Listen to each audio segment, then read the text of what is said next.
Hello everyone, welcome back to my YouTube channel. स्वागत है आप सभी का आपके अपने प्यारे से चैनल मैथ्स एक्सप्रेस में। तो कैसे हैं आप सब लोग? आशा करते हैं कि आप सब लोग अच्छे होंगे और अपने बोर्ड एग्ज़ाम की तैयारी में एकदम बढ़िया से लगे होंगे।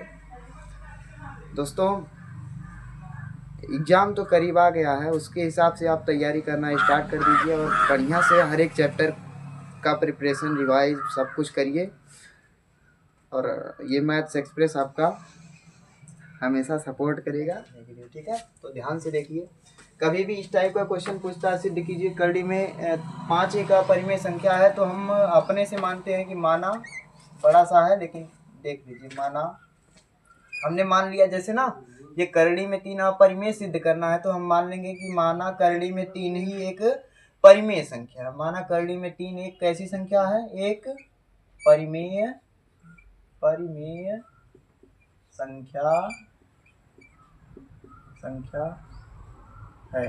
अच्छा, हमने मान लिया कि ये कैसी संख्या है? परिमेय संख्या है। क्यों माना? क्योंकि अगर हम पहले से ही परिमेय मान लेंगे तो अपरिमेय सिद्ध करने में आसानी होगी। कैसे आसानी होगी? ऐसे आसानी होगी कि हमने परिमेय मान लिया, ठीक है, ये तो हमने परिमेय संख्या मान लिया। अब हम इसको कैसे भी करके लास्ट तक ले जाते हम ये कह दें कि ये हमने जो माना था ये गलत है, किसी भी प्रकार से सिद्ध कर दें कि गलत है, तो जब ये परिमेय नहीं होगी तो अपने आप अपरिमेय हो जाएगी कि नहीं? बस यही है कि माना हमने करड़ी में 3 एक अपरिमेय संख्या है, नहीं परिमेय संख्या है, जिसे जिसे जिसे p बटा p बाई क्यू के रूप में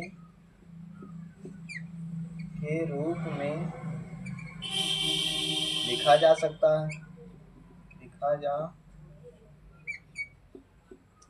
सकता है, जिसे p बटा क्यू के रूप में लिखा जा सकता है। अच्छा, जो परिमेय संख्या होती है उसे हम p बटा क्यू के रूप में लिख सकते हैं। और जहाँ p और q क्या है, जहाँ p और q दोनों सहअभाज्य संख्याएं हैं, दोनों सहअभाज्य संख्याएं, अभाज्य संख्याएं। क्या कट रहा है? क्या सही है? संख्याएं दोनों सहअभाज्य संख्याएं हैं। यहाँ तक तो हमने कर लिया कि इसे p बटा क्यू के रूप में लिखा जा सकता है। p और q दोनों सहअभाज्य संख्याएं हैं, अर्थात हमने करड़ी में 3 को क्या मान लिया? करड़ी, अच्छा यहाँ 5 लिखिए, सॉरी, इसे लिखिए करड़ी में 3, करड़ी में 3 बराबर p बटा क्यू, बस हो गया।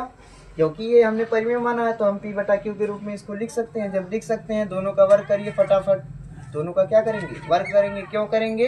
क्योंकि ये वर्गमूल हट जाए इसलिए। तो वर्ग कर देंगे तो क्या आ जाएगा? केवल 3 आ जाएगा। 3 is equal to p by q, यहाँ से आप करेंगे तो आ जाएगा p बराबर 3q। अगर यहाँ से हम ध्यान दें तो p बराबर क्या आ गया? 3q, यानी जो p है वो 3 का क्या है? मल्टीपल है। जब 3 का मल्टीपल है तो p जो है 3 से कटेगा, यानी हम कह सकते हैं यहाँ से p स्क्वायर होगा, q स्क्वायर होगा, तो यहाँ भी स्क्वायर, यहाँ भी स्क्वायर, तो p स्क्वायर 3 से, यहाँ लिख दीजिए कॉमा लगा के, चूंकि p स्क्वायर 3 से विभाज्य है, जब p स्क्वायर 3 से विभाज्य है, इसलिए क्या होगा? इसलिए p भी क्या होगा? p भी 3 से विभाज्य होगा,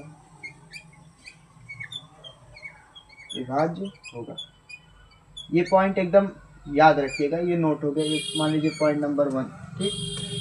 जब p स्क्वायर हमने यहाँ से देख लिया कि p जो स्क्वायर 3 का मल्टीपल है तो p स्क्वायर 3 से विभाज्य होगा। जब p स्क्वायर 3 से विभाज्य है तो इसका वर्गमूल भी 3 से जरूर कटेगा, यानी कट गया 3 से, ठीक है। अब आते हैं कहाँ पे? अब आते हैं हम एक जो p को हमने दिखा दिया कि ये 3 से कट रहा है, कंप्लीट p को। अब q को दिखाएंगे कि ये भी 3 से कट रहा है, तो हम p बराबर क्या रखेंगे अपने से? p बराबर कोई भी संख्या रख लीजिए, वो 3 का मल्टीपल होनी चाहिए, यानी हम 3a रख रहे हैं, 3a कोई ऐसी संख्या है, p की जगह हम एक ऐसी संख्या रख रहे हैं जिसका नाम क्या है 3a, अपने से रख रहे हैं। p बराबर 3a रखने पर रख दीजिए p बराबर 3a। यहाँ से p बराबर 3a रखेंगे जब आप, तो p की जगह आपने 3a रख दिया, ठीक है, रख दिया। उसका स्क्वायर था तो हम यहाँ स्क्वायर लगा देंगे, बराबर 3q स्क्वायर। यहाँ से आप जब देखेंगे तो आ जाएगा 3 का वर्ग 9a स्क्वायर, 9a स्क्वायर बराबर किसके आ गया 3q स्क्वायर के। यहाँ 3 एकम 3, 3 त्रिके 9। q यहाँ से आप देख लीजिए एक क्यू स्क्वायर बराबर 3a स्क्वायर के, यानी q केवल q स्क्वायर किसके बराबर होगा 3a स्क्वायर के। बस कंप्लीट हुआ यहाँ तक। अगर आप ध्यान से देखेंगे कि क्यू स्क्वायर यहाँ पे 3 का मल्टीपल है कि नहीं, 3 आगे लगा है यानी 3 का मल्टीपल है, ठीक है। तो हम कह सकते हैं कि क्यू स्क्वायर 3 से विभाजित है। जब मल्टीपल है तो विभाजित होगा ही, विभाजित या विभाज्य है। अरे मल्टीपल का मतलब आप ऐसे समझ लीजिए कि मान लीजिए यहाँ पे कैसे कोई 27 है, मान लीजिए 27 बराबर क्या होता है, 27 बराबर 9 त्रिक 27 होता है। यहाँ 27 जो है, 27 में 3 का गुणा हुआ, 3 का मल्टीपल है, यानी 3 से 27 जरूर कटेगा। कहने का मतलब ये है। तो क्यू स्क्वायर 3 का मल्टीपल है, यानी 3 से क्यू स्क्वायर जरूर कटेगा। विभाज्य है तो क्यू भी 3 से विभाज्य होगा। बस ये भी पॉइंट हमने नोट कर लिया कि ये मान लीजिए पॉइंट नंबर 2 हो गया, समीकरण नंबर 2 मान लीजिए इसे। अगर आप ध्यान से देखें कि हमने माना था क्या कि ये दोनों सहअभाज्य हैं, और यहाँ पे क्या दर्शा रहा है कि ये p भी 3 से कट जा रही है, q भी 3 से कट जा रही है, यानी p और q दोनों 3 से क्या हैं, विभाजित है। जब विभाजित है तो सहअभाज्य होंगे, बिल्कुल नहीं होंगे। तो हम कह सकते हैं समीकरण 1 और 2 से, समीकरण 1 और समीकरण 2 से, समीकरण 1 और 2 से हम क्या सकते हैं, P और Q दोनों कैसे हैं, दोनों सहअभाज्य नहीं हैं, दोनों सहअभाज्य संख्याएं नहीं है। जब सहअभाज्य संख्याएं नहीं है तो यहाँ से आपका क्लियर हो गया, जब p और q दोनों सहअभाज्य संख्याएं हैं ही नहीं तो हमारी हमारी अवधारणा क्या थी, हमारी जो हमने माना था इस ये सहअभाज्य है वो गलत हो गई। अतः हमारी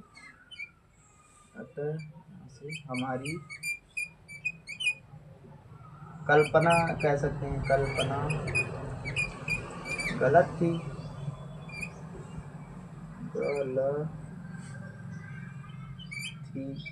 गलत थी हो गया। हमारी क्या थी, जो कल्पना हमने किया था कि सहअभाज्य वो गलत हो गई। जब गलत हो गई तो अर्थात इससे सिद्ध हो जाता है क्या कि करड़ी में 3 एक अपरिमेय संख्या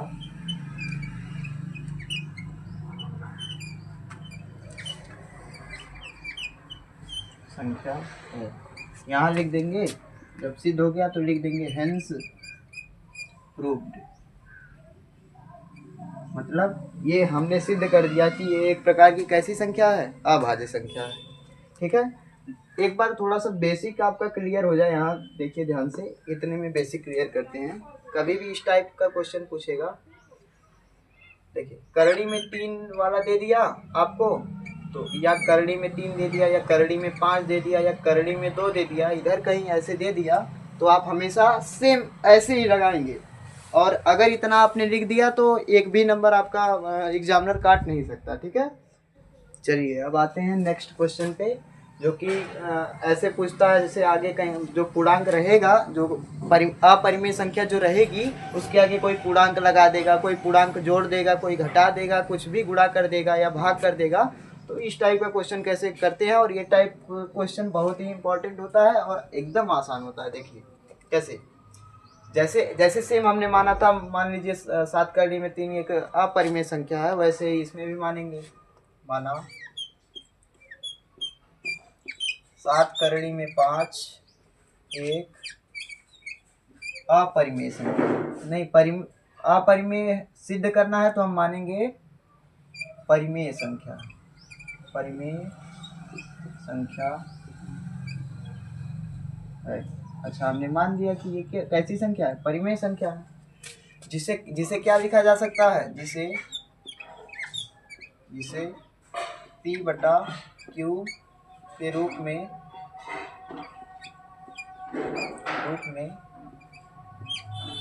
लिखा जा सकता है,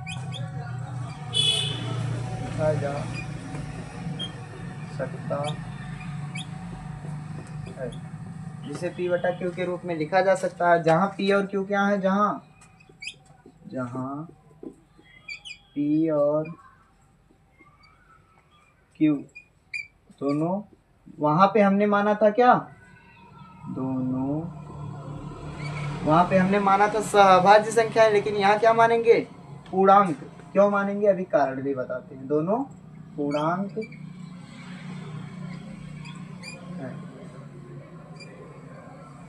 अच्छा, हमने मान लिया दोनों पूर्णांक हैं, तो इसका मतलब हम क्या सकते हैं, जो 7 करड़ी में 5 था, 7 करड़ी में 5, इसको हम किसके बराबर दर्शा सकते हैं, किसके बराबर, P बटा Q के बराबर। क्यों दर्शा सकते हैं, क्योंकि अभी हमने मान लिया कि परिमेय है, इसे P बटा Q के रूप में लिखा जा सकता है। यहाँ से अगर आप ध्यान से देखें तो ये करड़ी में है, इसमें क्या किया जाता है, आप जो करड़ी में अपरिमेय, ये तो जानते हैं कि ये कैसी संख्या है, ये अपरिमेय है, ये अपरिमेय है ना, तो अब इस अपरिमेय को अलग कर दीजिए और जो बचा उसको परिमेय को अलग कर दीजिए। यहाँ से करिए, यहाँ से करड़ी में 5 बराबर क्या हो जाएगा, ये 7 इधर गुणे में है, यहाँ नीचे आके बटे में लग जाएगा, यानी कि P बटा 7 Q, ये क्या हो गया, एक समीकरण बन गया। यहाँ से अगर आप ध्यान से देखें, ये कैसी संख्या है, आपने अभी इसके पीछे ही सिद्ध किया कि ये एक कैसी संख्या है, अपरिमेय,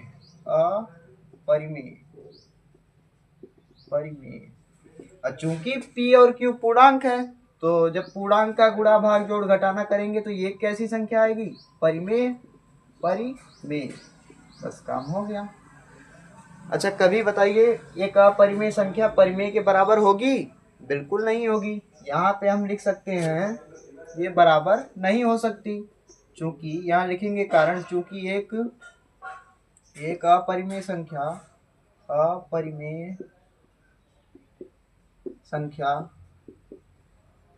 कभी भी एक परिमेय संख्या के बराबर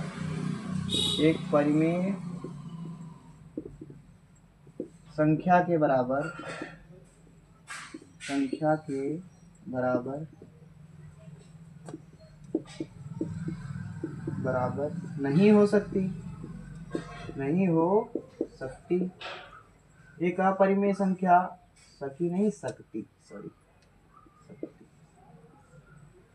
नहीं हो सकती। एक अपरिमेय संख्या कभी भी परिमेय संख्या के बराबर नहीं हो सकती। अतः हम क्या कह सकते हैं कि जैसे ये एक अपरिमेय है और ये परिमेय के बराबर हो ही नहीं सकती, अतः हमारी अवधारणा क्या थी, हमारी अवधारणा गलत थी। हमारी अवधारणा कैसी थी कि जो हमने माना था परिमेय है, अर्थात